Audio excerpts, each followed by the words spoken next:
Sir இங்கே பார்க்கலாம் sir.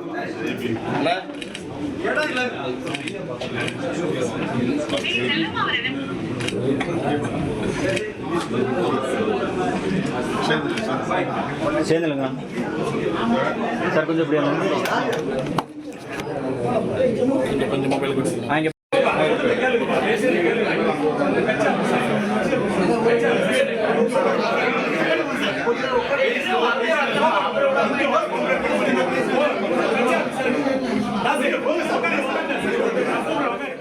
தமிழக அமைச்சரவையில் முதல் முறையாக விடுதலை சிறுத்தைகள் கட்சி அங்கம் வகிக்கிறது. சமூக நீதித்துறை அமைச்சராக பதவியேற்றிருக்கிறார் திரு வன்னியரசு. அவரை அந்த அமைச்சர் இருக்கையில் அமர வைத்திருக்கிறார்கள்.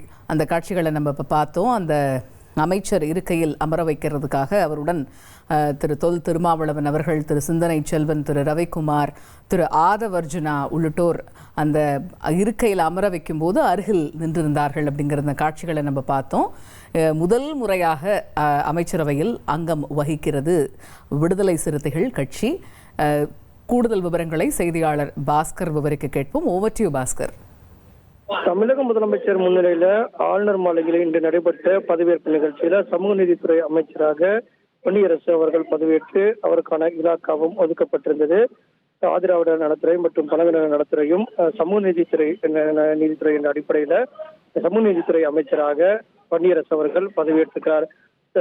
ஆளுநர் மாளிகையிலிருந்து புறப்பட்டு தலைமைச் செயலகத்திற்கு வருகை தந்த அமைச்சர் வன்னியரசு உடன் வந்து திருமாவளவன் மற்றும் ரவிக்குமார், சிந்தனை செல்வன் எல்லாம் இருந்தார்கள்.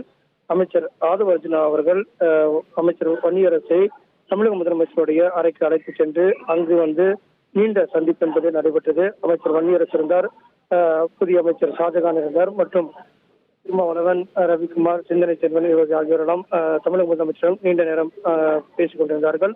அதற்கு பிறகு ஆதவர்ஜுனா அமைச்சர் வன்னியரசு அவர்களை நாமக்கல் கவிஞர் மாளிகையில ஒரு தற்காலிக அறை என்பது அமைச்சருக்கு ஏற்பாடு செய்யப்பட்டிருக்கிறது. காரணம் என்னென்றால் தலைமைச் செயலகத்துல அமைச்சர்களுடைய அறை இரண்டாவது தரத்தில் இருக்கக்கூடிய அறைகள் எல்லாம் புதுப்பிக்கும் பணி என்பது நடைபெற்று வருகிறது. அந்த வகையில தற்காலிகமாக நாமக்கல் கவிஞர் மாளிகையில அவருக்கான அறை ஒதுக்கப்பட்டிருந்தது. அந்த அறையில தான் அமைச்சர் வன்னியரசு அவர்கள் பொறுப்பேற்றுக் கொண்டிருக்கூடிய காட்சிகளை பார்க்க முடிகிறது. உடன் வந்து அமைச்சர் ஆதவர்ஜுனா இருக்கிறார், தொல் திருமாவளவன் இருக்கிறார், ரவிக்குமார், சிந்தனை செல்வன் ஆகியோர் இருக்கிறார்கள். பூங்கொத்து கொடுத்து பாராட்டு தெரிவித்து அவருடைய இருக்கையில் அமர செய்யக்கூடிய காட்சிகளை பார்த்துக் கொண்டிருக்கிறோம். அதற்கு பிறகு தமிழக முதலமைச்சர் அமைச்சர் வன்னியரசுக்கு ஒதுக்கப்படக்கூடிய அந்த அறைக்கு வருகை தருவார் என்ற எதிர்பார்ப்பு நிலவி வருகிறது. அதற்கு முன்னதாக தற்காலிகமாக நாமக்கல் கவிஞர் மாளிகையில் அறை ஒதுக்கப்பட்டிருந்தது. அந்த அறையில தான் அவர் பொறுப்பேற்றுக் கொள்ளக்கூடிய அந்த நிகழ்ச்சி நடைபெற்றது. அப்போது அமைச்சர் ஆதவர்ஜுனா, திருமாவளவன், ரவிக்குமார், சிந்தனை செல்வன் அவருக்கு பாராட்டு தெரிவிக்கக்கூடிய, வாழ்த்து தெரிவிக்கக்கூடிய காட்சிகளை பார்த்துக் கொண்டிருக்கிறோம். 1,28,00,000 மனங்களை வென்ற தந்தி டிவி யூடியூப் சேனல். தவிர்க்க முடியாத தம்ப்நெயில், கலக்கலான கான்டென்ட்ஸ். நீங்களும் இந்த குடும்பத்தில் இணைய இப்பவே சப்ஸ்கிரைப் பண்ணுங்க. அசுரபலம் கொண்ட எங்கள் டிஜிட்டல் கரங்களில் உங்கள் விளம்பரங்களை சேர்க்க வாட்ஸ்அப் பண்ணுங்க. 8939888838. Email advtthanditv@dttv.in.